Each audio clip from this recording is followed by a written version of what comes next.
বাঙালি যে কখন মাছ ভাত থেকে বিরিয়ানিতে শিফট হয়ে গেল আপনি ধরতেই পারবেন না। বিরিয়ানি এই শব্দটা এসেছে বিরিয়ান থেকে, যার মানে হচ্ছে রান্নার আগে ভেজে নেওয়া।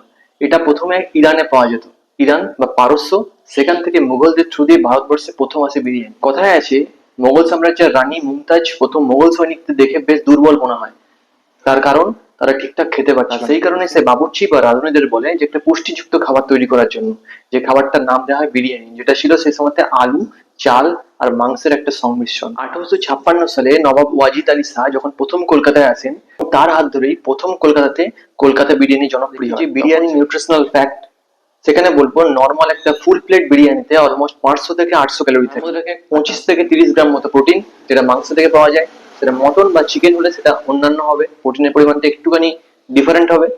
আর তার সাথে 80 থেকে 90 গ্রাম মতো পাওয়া যায় তোমার শর্করা বা কার্বোহাইড্রেট, আর 30 থেকে 40 গ্রাম মতো ফ্যাট। আসলে বিরিয়ানি কিন্তু একটা কমপ্লিট মিল বা কমপ্লিট ফুড, যেখানে প্রোটিন, ফ্যাট, কার্বোহাইড্রেট তিনটে জিনিসই তুমি সমান পরিমাণে পাও।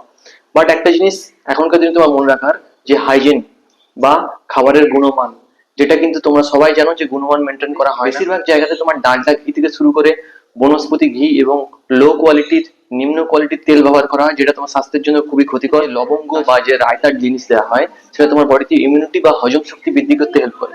তা এই ছিল ছোট্ট একটা বিরিয়ানি ভিডিও। তা বিরিয়ানি তোমাদের জন্য খারাপ নয়, বাঙালি তুমি বিরিয়ানি ভালো করে খাও, তবে একটা জিনিস অ্যামাউন্টে কম খেতে হবে, আর সপ্তাহে 1-2 দিন ঠিক আছে।